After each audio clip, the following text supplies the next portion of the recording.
It's time for another garden update. Some things are growing well and some things not so much. Let's go take a closer look at everything. The potatoes in the straw are getting ridiculously tall, and I'm behind on adding straw to those, and I'll do that soon. As some of you know, I crossed some japonica corn with some ornamental popcorn, and this year some of the seedlings are showing that variegation from the japonica corn. There are just a few that do, but that's a start. There are some that show just a slight bit of variegation like this one, and then some even have a little bit less than that, and the rest have none at all. It's been a terrible year for cool season crops like peas because of our early hot weather, but it's going to cool off soon, so I hope that helps. This year I'm not sure why, but we've had terrible germination with our pole beans, so I had to replant some.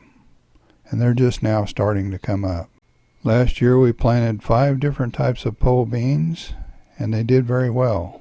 We planted them in our 5-foot tomato cages, and I extended those with some bamboo at the top. This year we're going to grow those same 5 types of pole beans, plus one more called Cobra. This one is Monte Gusto, and that was our favorite from last year. Another one that did well for us last year is called Rattlesnake. As you can see, it was very productive. Carminat is a purple pole bean that grows very long, and this one wasn't as productive for us, partly because of where it was located in the garden. Seychelles was an attractive, good-tasting pole bean, but like the Carminat, it didn't have a very good spot in the garden, and for that reason wasn't as productive. Cherokee Trail of Tears did pretty well for us too last year, and I'm hoping the Cobra that's new for us this year will do as well as some of the others. Here's that single carrot plant that I overwintered so I could save seeds, and it's starting to form flower heads now. By the looks of it, there's going to be over a dozen flower heads, and this will produce lots and lots of seeds. If you want to learn how I save carrot seeds, I'll put a link to that video down below. The red rat's tail radish is already starting to bolt, and we'll have some seed pods to eat soon. Now let's take a look at some of the peppers. This one is called Blot. It's a sweet pepper, and it already has a few peppers on it. This is that sweet pepper with the funny name. I've been calling this one Guernica because that's easier to pronounce than the real name here. I've never grown Pippin's golden honey before, and it's been kind of fun watching it grow. The peppers start out yellow, then they turn purple, and then they'll change again later on. Then we have an Oda pepper, and it's got a few peppers on it too. The Buena Mulata is off to a slow start, but it's already starting to produce peppers, even though I pulled a few early on because of the heat. This is one called Candy Cane. It's supposed to be a variegated sweet pepper, but so far I'm very unimpressed with the variegation. You have to really search for it, and what it has is not very good.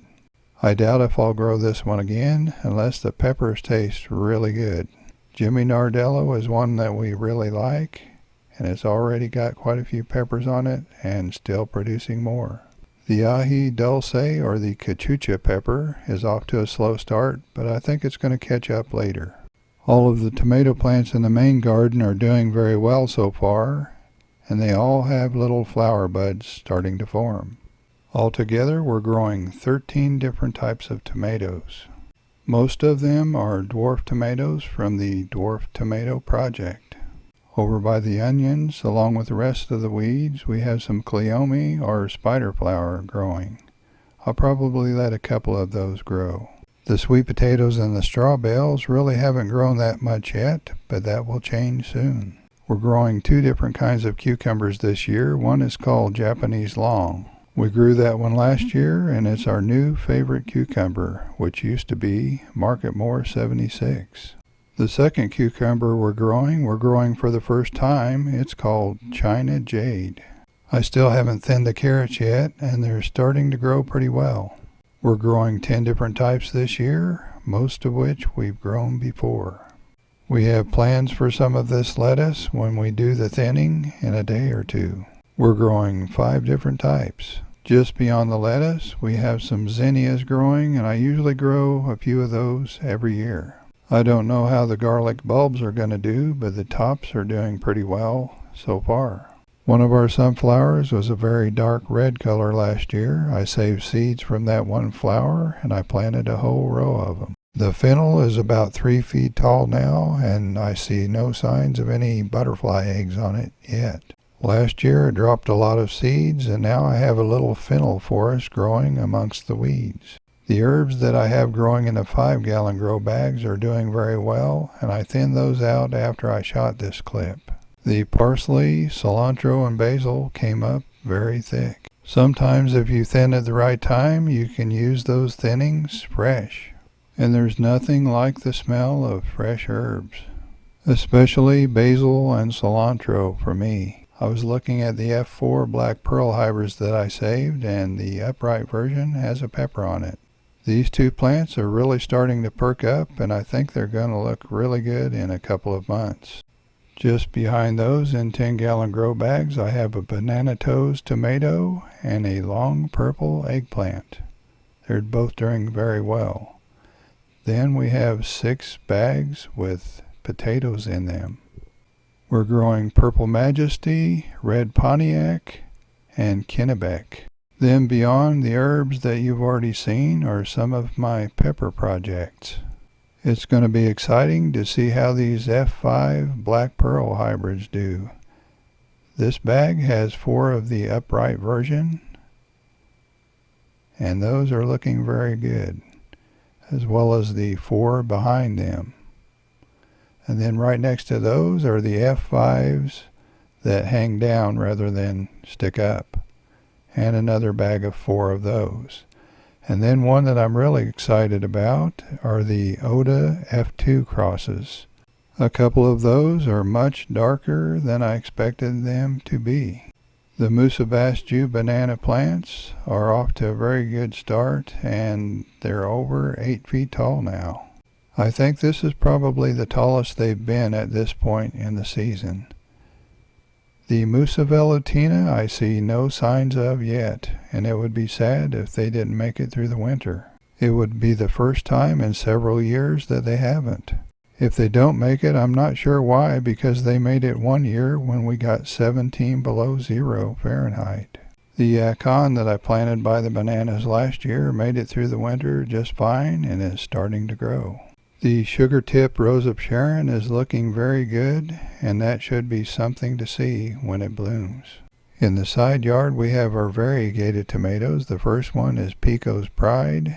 Then we have a pepper plant. Next to that pepper plant we have Elsie's Fancy. This one isn't showing much variegation yet. Haley's Rainbow is off to the fastest start of the variegated tomatoes and is probably close to 2 feet tall now, and it has a few blooms. Walter's Fancy is off to a similar start to Elsie's Fancy. I put an ornamental sweet potato in that area to help control the weeds. The last of the variegated tomatoes is one called Shimo Furry, and it has white variegation and yellow variegation. It has a few blooms starting to form. Here are a few peppers from my Purple Flash project. Some of these were outside much earlier than some of the other peppers, and it slowed them down quite a bit.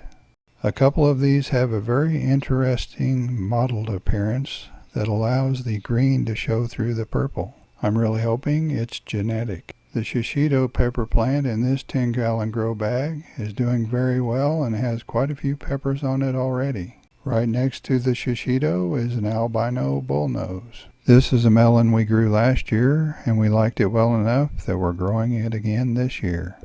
Here's a look at the melon from last year. It has very thick walls and great flavor.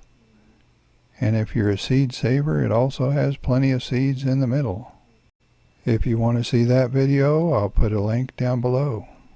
As I mentioned before, it's been a terrible year for peas because of the early heat, but they're still forming some peas. I put them up next to the house so they would be shaded half the day, and I think that did help a little. We're growing both shelling peas and snap peas. Since the weather's going to cool off for about a week or so, I'm going to move these back out by the garden. Sometimes snap peas and asparagus don't even make it into the house. I just can't help myself. I have to munch on a few out in the garden. This snap pea is called Sugar Ann, and we also have one called Sugar Daddy. Since my pepper projects go on 365 days a year, I also have some seedlings started. Many of these will be going out into grow bags very soon. We switched from feeding the fall and wintertime birds, and now we're feeding the spring and summertime birds. We're seeing a few hummingbirds and lots of orioles. The rose bush that had a single flower in the last update is now covered with flowers. This particular rose is an apricot drift rose. We also have coral, popcorn, red, and peach. Of the 5 types we have, I think this one is my favorite. Everything is going pretty well here. I hope everything in your garden is growing well. Thanks for watching. We'll see you next time.